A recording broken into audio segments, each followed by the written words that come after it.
Okay, let's jump in. We're doing a deep dive on a really interesting piece of gear today, the AA Imaging HD-NDI-X20. Mhm. And our mission really is to figure out how they packed so much power into such a tiny box. We're talking about a compact POV camera that has a 20x optical zoom. Which is usually something you only find in those huge, PTZ cameras. Exactly. So the sources we're looking at are mostly the official product sheets, the specs, that kind of thing. They lay out the technical convenience pretty clearly. Yeah, and that convenience seems to start with the setup. The whole one cable to rule them all idea. Right. The power over Ethernet, the PoE, that's a massive logistical win, isn't it? Oh, absolutely. One single Ethernet cable for your power, your control, and all your video. For anyone doing temporary installs or just trying to reduce clutter, that's Yeah, that's a game changer. it really is. And that simplicity carries over to the software side of things, too. Well, yeah.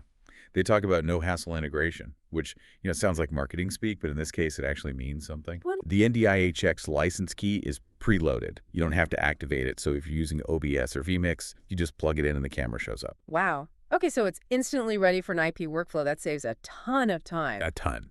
And they also claim the web interface for, image settings and control is streamlined, not one of those awful nested menus you spend an hour clicking through. Thank goodness.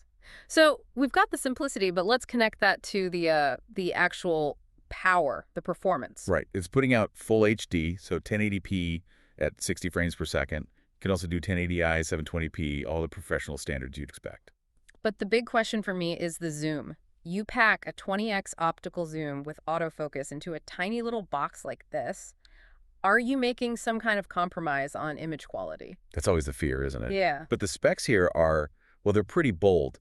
They claim you can capture subjects clearly up to 100 feet away over NDI. 100 feet. 100 feet from a camera that could fit in your hand. That's really pushing it. So the connectivity has to be solid to support that kind of workflow. And it is. It's an NDI-5 capable camera. So it uses NDI-HX, which is great for low latency video on a standard network.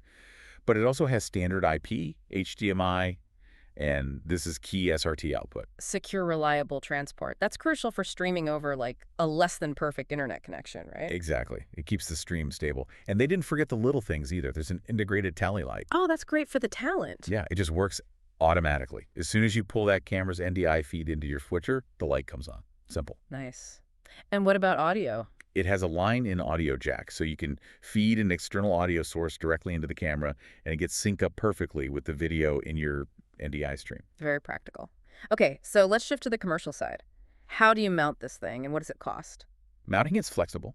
It's got two standard quarter-20 mounting holes, one on the top and one on the bottom. But the pricing is where it gets a little more specific. Okay. The listed price today is $795. Okay, $795. But there's a really important piece of context here for you, the buyer. There is. Effective since October of 2025, AIDA added a 15% tariff to all their products. And that price, the $795, already includes that tariff. It's baked right in, so you're not going to see a surprise fee at checkout. It helps you manage your budget. And for some buyers, it's also TAA compliant. The Trade Agreements Act. So that means it qualifies for, like, U.S. government purchasing. Exactly. Federal agencies, military, and so on, which is a pretty big stamp of approval for its manufacturing and quality.